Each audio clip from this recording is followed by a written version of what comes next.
अध्यात्म विज्ञान कोई धर्म या संप्रदाय नहीं है, ये स्पिरिचुअल साइंस है जो कुदरत के कानून पर आधारित है। ये विज्ञान पूरे ब्रह्मांड के सभी रहस्यों को उजागर करता है और जीवन के सभी पहलुओं को समझने के लिए एक नई दृष्टि देता है।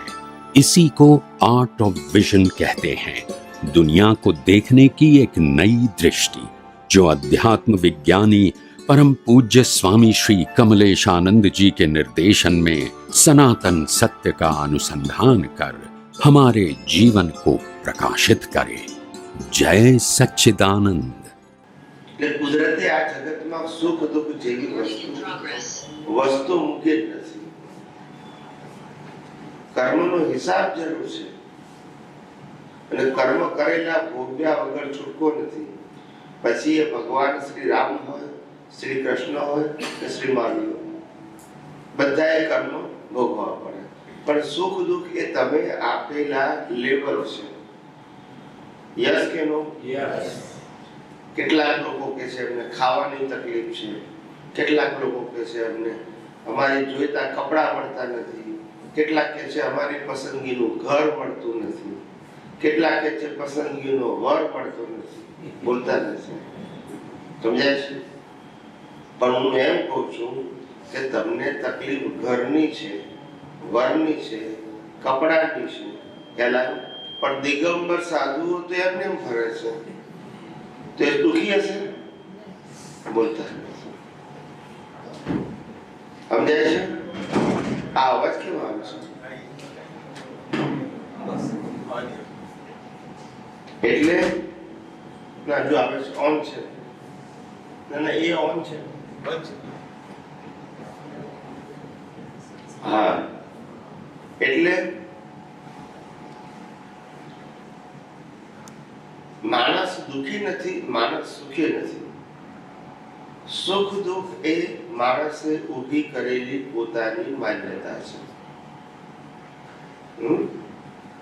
મંદિરની બહાર કોઈ ભિખારી ઉભો હોય અને દર્શન કરીને બહાર નીકળીએ અને આપણે 10 રૂપિયા આપીએ તો ભિખારીને સુખ લાગે કે દુઃખ? બોલો, સુખ લાગે.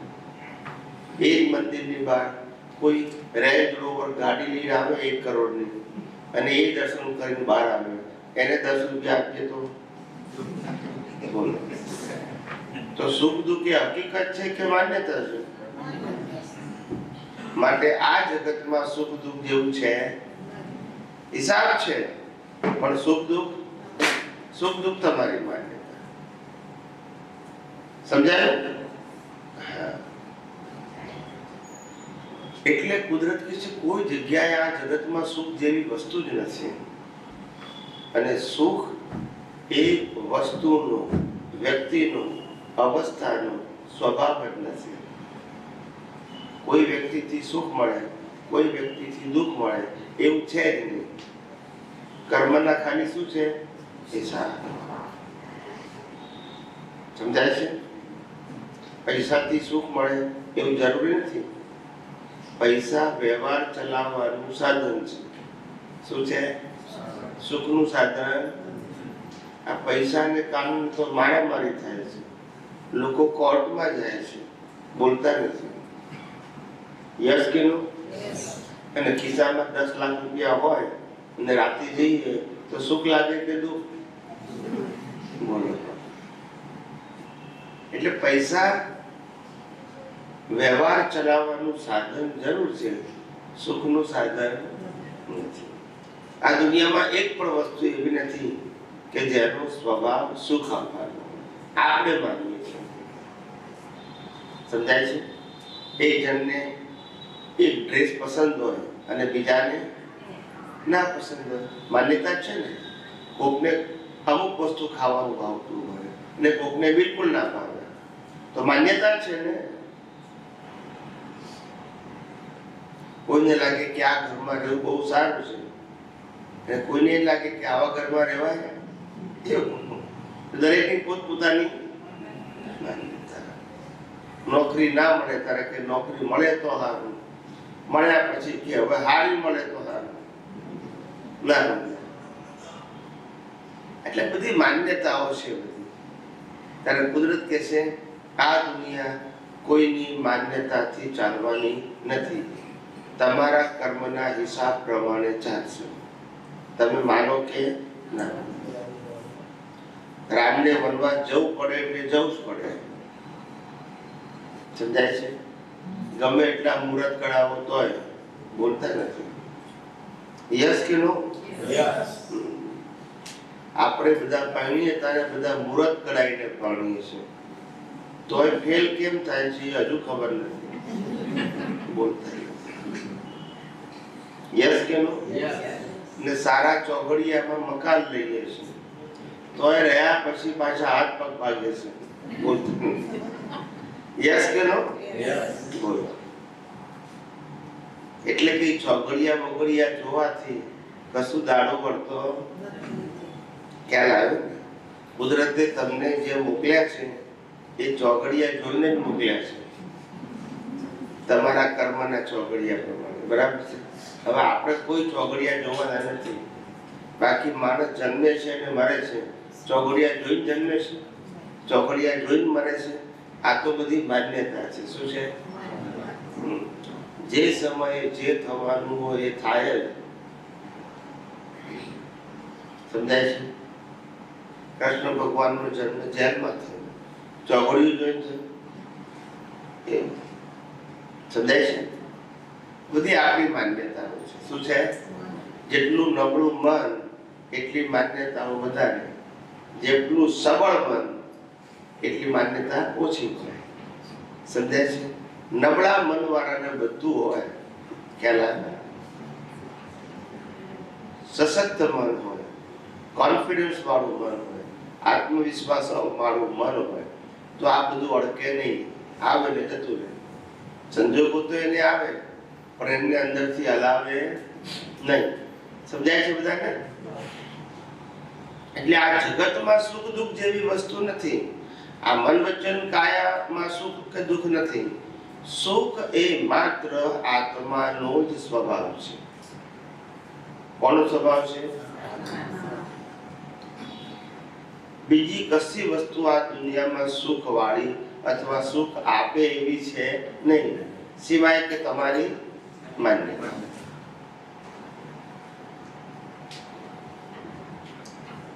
એટલે માણસના શરીરમાંથી આત્મા નીકળી જાય પછી શરીરની સત્તા, સંપત્તિ, સંબંધ અને સાધનની કોઈ વેલ્યુ.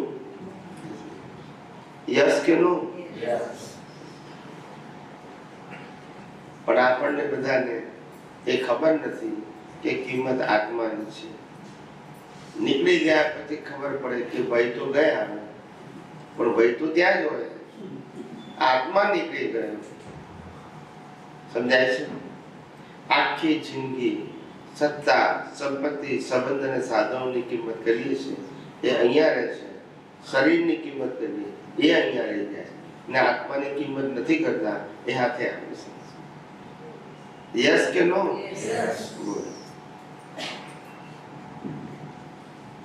ખબર જ નથી આપણે મહેનત કોના માટે કરીએ છીએ.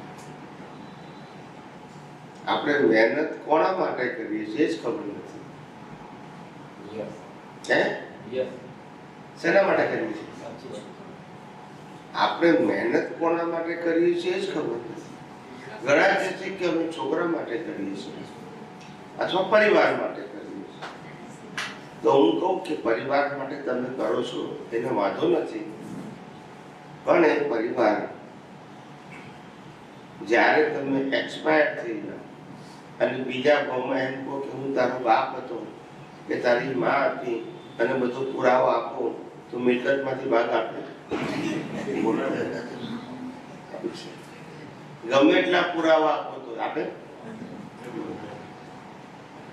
માટે આ કોઈ મારાય નથી, તારાય નથી, બધા હિસાબના છે. હિસાબ પદ્ધતિ એટલે હું કોણને. સમજાય છે કે નહીં? આપણા સમાજની અંદર જે અત્યારે સમાજ ચાલી રહ્યો છે એ સમાજ એટલો બધો માનવતામાં નીચે ઉતરી ગયો છે કે આખો સમાજ બે શબ્દ ઉપર ચાલે છે. શેના ઉપર? એક મારે શું અને બીજું મારું શું. બોલતા નથી, ના સમજાય છે? આપણે કોઈને કઈ કામ હોપીએ, કોઈ આટલું કામ કરને, તો કે છે એમાં મારું શું? આપણે કે તારું કશું નહીં, તો કે મારે શું? યસ કે નો? આના પર ચાલે છે બધું. દરેક વ્યક્તિ પોતે સ્વાર્થી થઈ ગયો છે. કેવો થઈ ગયો છે? એને ખબર નથી પડતી કે જીવન એ બીજાને હેલ્પ કરવા માટે છે. એવું હવા પણ કહે છે, પાણી કહે છે અને વનસ્પતિ પણ કહે છે. હા કે ના? આપણે હવા લઈએ તારે જીવતા રહીએ, તો એમાંય જીવડા હોય મરી જાય છે. પાણી પીએ એમાંય જીવાતો હોય, એ પીએ એટલે મરી જાય. વનસ્પતિમાંય જીવ હોય, એ ખાઈએ એટલે. પણ એ બધી વસ્તુ બીજા માટે છે કે પોતાના માટે છે? બોલો, સમજાય છે? એમ આ તો જળ છે, આ તો એકેન્દ્રિય છે, અને માણસ તો બુદ્ધિશાળી છે. એની પાસે જે આવડત હોય એના દ્વારા બીજાને હેલ્પ કરવાની હોય. શું કરવાની હોય? ખ્યાલ આવે? એની જગ્યાએ અત્યારે સ્વાર્થી સ્વભાવ થઈ ગયો. કેવો થઈ ગયો? એટલે સાચું સુખ એ આત્મામાં છે અને આત્માનો સ્વભાવ છે. આત્મા નથી તો કશું નથી. યસ કે નો? પણ આપણે આત્માની કિંમત કરતા ઘરની અંદર ટીવી ની કિંમત કરીએ, ફ્રીજ ની કરીએ, વોશિંગ મશીન ની કરીએ, એર કન્ડિશન ની કરીએ, પંખા, લાઈટ, મોબાઈલ, કોમ્પ્યુટર, બધાની કિંમત કરીએ, પણ ઇલેક્ટ્રિક ની કિંમત ના કરીએ. બોલતા નથી.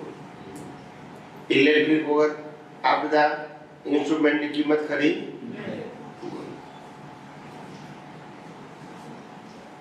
એમ આત્મા વગર શરીર અને સત્તા, સંપત્તિ, સંબંધ, સાધનની કિંમત ખરી? પણ છતાંય આપણે આત્માની કિંમત નથી કરતા. એ આપણી મોટામાં મોટી અજ્ઞાનતા છે. સમજાયું? એટલે આત્મા એ આપણું મૂળ સ્વરૂપ છે. શરીર એ મૂળ સ્વરૂપ નથી. શરીર એ કુદરતે આપેલું કર્મ ભોગવવાનું સાધન માત્ર છે. કુદરતે આપેલું સાધન. કોણે આપ્યું છે? આપણે નથી. આપણે હોય તો હાથે લઈ જવું પડે. બોલતા નથી. સમજાય છે? શરીરે કુદરતે આપેલું કર્મ ભોગવવાનું સાધન છે. સમજાય છે?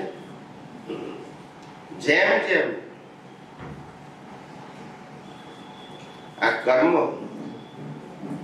ઉકેલાતા જશે, જેમ જેમ કર્મનો ભોગવટો વધતો જશે, એમ આયુષ્ય કર્મ પણ ઓછું થતું જશે. ઉંમર વધે પણ આયુષ્ય ઘટે ને, પછી જેટલું હોય એમાંથી માઇનસ થાય ને. કારણ કે કુદરતે જે શરીર આપ્યું છે એ કર્મ ભોગવવાનું સાધન છે. કર્મ પતી જાય એટલે સાધનને બાળી નાખવાનું. હા કે ના? બોલ. આખી જિંદગી એને નવડાવો, ધોવડાવો, રોજ તમારે મેકઅપ કરો, તેલ નાખો, સારા સારા કપડા પહેરો, ખ્યાલ આંખોમાં અંજન નાખો. સમજાય છે? રોજ સવાર સાંજ બ્રશ કરો, ખ્યાલ. આ બધું કરવા છતાં સમયે સમયે નાદારી કાઢે. હા કે ના?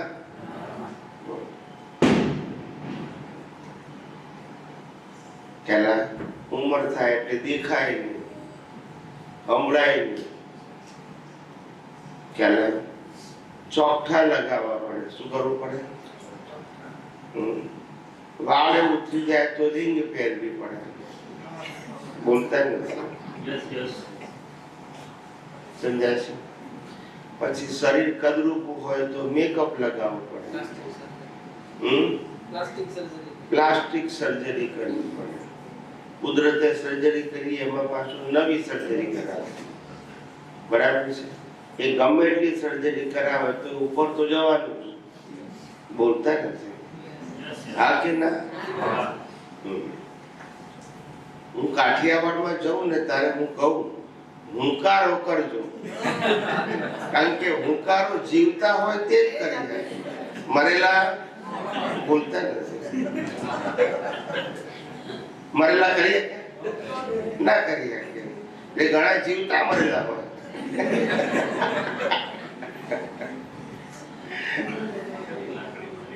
એટલે તમે જુઓ કે આપણું જીવન કેવું ભારેખમ થઈ ગયું છે. આપણને જીવન જીવતા નથી આવડતું. અને જીવન જીવતા નથી આવડતું એનું કારણ એક તો સંસારનો બોજો છે. છોકરાઓને ભણવાનો બોજો, મોટાઓને કમાવાનો બોજો, ઘર ચલાવવાનો બોજો, એનાથી મોટો થાય એટલે સમાજમાં રહેવાનો બોજો. બધા બોજાથી જીવે. એમાં ધર્મગુરુ પાછળ બીજા બોજા આપે, તમારે આટલું આટલું કરવાનું. બોલતા નથી. એટલે બોજો વધે કે ઘટે? વિચાર કરો. જ્ઞાન એવું હોવું જોઈએ કે બોજો ઘટવો જોઈએ. શું ઘટવું જોઈએ? આ તો બોજો વધ્યા કરે છે. સમજાય છે? હું કરવું એ જ અજ્ઞાનતા. કુદરતે કોઈ પણ મનુષ્યને શ્વાસ લેવાની પણ સ્વતંત્ર શક્તિ આપી છતાં કેટલાક કે છે અમે લાંબા ટૂંકા શ્વાસ લઈએ. મેં તો રાતે ઊંઘી ગયા પછી કોણ લે છે? માણસ રાખ્યો છે?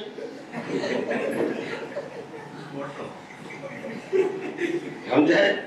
રાતે પછી કોણ લે? આપણે લેતા હોય તો પછી રાતે તો ઊંઘી ગયા તો પછી કોણ લે? પણ એ ખબર નથી કુદરતે શ્વાસની જે લેવાની પદ્ધતિ છે એ કુદરતે કર્મ પ્રમાણે શ્વાસ તમને સ્વતંત્રતા નથી આપી. શ્વાસ લેવાનો પણ તમારી સ્વતંત્રતા બંધ કુદરત જ કરે. કોણ કરે? આપણે બંધ કરવો પડે નહીં. આપણો ફોન કરાય હોય ને પછી લેન્ડલાઈન હોય ને તે ડિસ્કનેક્ટ કરાવી પડે કે આજથી હવે ફોન બંધ, એટલે બિલ આવે. એમ શ્વાસોશ્વાસ બંધ કરવા માટે ફોન ના કરવો પડે. બોલતા આજથી બંધ પહેલા એની નીચે થઈ જાય. એ આયુષ્ય કર્મ પતી જાય એટલે શ્વાસ બંધ. સમજાય છે? એટલે આપણે શ્વાસ લેવાની સ્વતંત્ર શક્તિ નથી. એટલે હું તમને આ શરીરનું રહસ્ય સમજાવું છું, જે અત્યાર સુધી રહસ્ય તમને ખબર જ નથી. આ જે શરીર છે એની ઇન્ટરનલ સિસ્ટમ જેને ડિઝાઇન કહેવાય. હા, એટલે જે ઇન્ટરનલ સિસ્ટમ છે જેને ડોક્ટરો રિપેર કરે છે એ આપણા બધાની સરખી છે કે જુદી જુદી? સરખી કેમ છે? મેન મેડ છે કે નેચર મેડ? એટલે પહેલું સિસ્ટમ કુદરતે બનાવી, કરેક્ટ? પછી બીજું શરીર, ફિઝિકલ બોડી, જે પંચ મહાભૂતનું બન્યું છે, પૃથ્વી, જળ, વાયુ, અગ્નિ, આકાશ. એ કોના છે? બોલો. એટલે પેલું ડિઝાઇન કુદરતની, બીજું ફિઝિકલ શરીર કુદરતનું, ત્રીજું આ શરીરને 75 થી 80 વર્ષ જીવતો રાખવાનું. એટલે મિનિમમ જોઈએ હવા, પાણી, ખોરાક. યસ કે નો? યસ.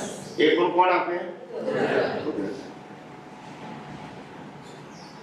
જન્મથી મોત સુધી કર્મ ભોગવવાના સંજોગો, દાખલા તરીકે મા બાપ, ભાઈ બહેન, રહેવાનું ઘર, ધર્મ, આ બધું કોણ આપે? જન્મતાની સાથે. કરેક્ટ? આપણને ખબર. અને જીવનમાં પાપ અને પુણ્ય રૂપે ભોગવાતા તમામ કર્મોના સંજોગો પણ કોણ આપે છે? અને છેલ્લે શ્વાસ બંધ કોણ કરે છે? વિચાર કરો કે જન્મથી મોત સુધી આ મન વચન કાયામાં હું ક્યાં છું અને મારી સ્વતંત્રતા ક્યાં છે? કોઈ જગ્યાએ હું છું? કારણ કે એમ તો બાળી નાખવાનું છે. હું હોઉં તો કઈ તો બળો. યસ કે નો? હું શરીર નથી અને હું શરીરને ચલાવતો પણ. યસ કે નો? બોલો. હવે આપણે આ શરીરને ચલાવતા ના હોય તો હું તમને કોઈ ક્રિયા કરવાની આપું, એમાં તમારી સ્વતંત્રતા હોય? એટલે પછી કે કરવું છે પણ થતું નથી. શું કે થાય કે નહીં? આવું છે સાહેબ. માટે મન વચન કાયાની અવસ્થા માત્ર કુદરતી છે. એટલે મન વચન કાયાની ક્રિયાથી પુરુષાર્થ થાય છે એ ભ્રાંતિ કાઢી નાખો. એ કર્મ ભોગવવાનું સાધન છે, પુરુષાર્થ કરવાનું સાધન. સમજાય છે મારી વાત? અને કર્મ મન વચન કાયાની ક્રિયાથી બંધાતા નથી.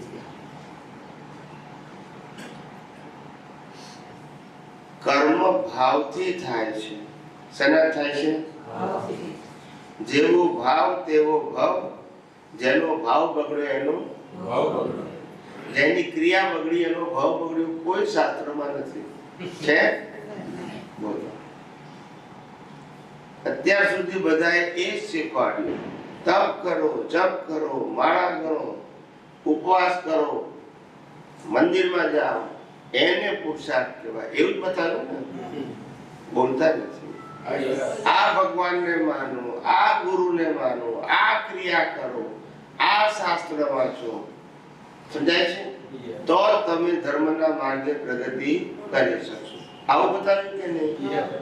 હવે આ બધી ક્રિયા કરે કોણ? શરીર. શરીર આપણે છીએ. શરીરનો કંટ્રોલ આપણી પાસે છે. તો પછી એને પુરુષાર્થ કઈ રીતે કહેવાય? બોલતા નથી બધા. આપણે શરીર નથી, આપણે શરીરને ચલાવતા નથી, તો પછી પુરુષાર્થ કઈ રીતે કહેવાય? ને પુરુષાર્થ કહેવાય કે પરિણામ કહેવાય?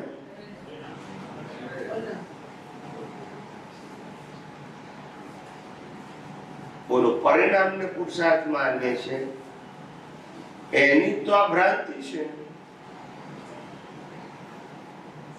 ભ્રાંતિમાં કેટલા અવતારો ગયા ને આ અવતારે ભ્રાંતિમાં જ જાય છે. સાચું ખબર જ નથી અને કોઈ કહેતું નથી. ક્યાં બધાને પોતપોતાના સંપ્રદાયો મજબૂત કરવા છે. બોલતા નથી. સંપ્રદાય, મારો સંપ્રદાય સાચો, હું કહું એ સાચું, હું કહું એક ભગવાનને માનો, એક ગુરુને માનો, એક મંદિરને માનો, એક મંત્રને માનો, એક શાસ્ત્રને માનો, એક ક્રિયા કરો. એવું દરેક ધર્મગુરુ કહે કે નહીં? બધાનું સરખું હોય કે અલગ અલગ? બોલો. સમજાય છે? એટલે આ બધું સાંપ્રદાયિક સત્યથી માણસો બચારા કન્ફ્યુઝ છે. શું છે? કન્ફ્યુઝ છે.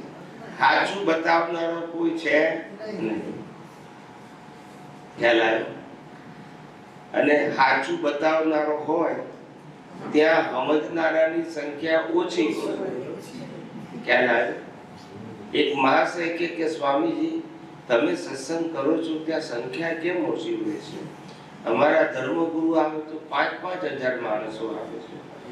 મેં કીધું સંખ્યા બાળ મંદિરમાં વધારે હોય કે PhD માં?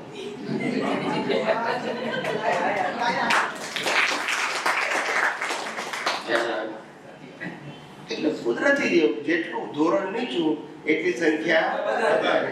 ઊંચું હોય તો હાર પડે, બધા પહોંચે. ખ્યાલ આવે? ચેક ઉપર તો બધાને જવાનું. એટલે આવું છે. એટલે સાચું અત્યાર સુધી કોઈએ બતાવ્યું નથી. અને પહેલી વસ્તુ તમને કહું છું, જ્યાં સુધી તમારે પુસ્તક વાંચીને બોલવું પડે છે ત્યાં સુધી જાણવું કે તમે શાસ્ત્ર જ્ઞાની છો, અનુભવી નથી. ખોટા નથી પણ અનુભવી નથી. એટલે તમે જે વાત કરો છો કોઈ ધર્મ સંપ્રદાય કે વ્યક્તિની કરો છો. અને સાચું જ્ઞાન એ સનાતન સત્ય હોય. સાચું જ્ઞાન એ કુદરતના કાનૂન પર આધારિત હોય, જે જીવ માત્રને લાગુ પડે. માને કે હું કુદરતના કાનૂન ના માનું તો લાગુ ના પડે ને? પડે. અત્યારે રાત છે, હું કોઈ નથી માનતો તો દિવસ થઈ જાય. તું માને કે ના માને, કુદરતનો કાનૂન બધા માટે કેવો છે? એટલે કુદરતના કાનૂનથી ઉપર કોઈ જઈ શકે. અને બીજું, આ શરીર કુદરતે બનાવ્યું છે, ચલાવ્યું છે, અને અંત પણ ને અત્યાર સુધી આના દ્વારા પુરુષાર્થ થયા એવું પાકું કર્યું. યસ કે નો? કોઈએ સાચું ના કીધું.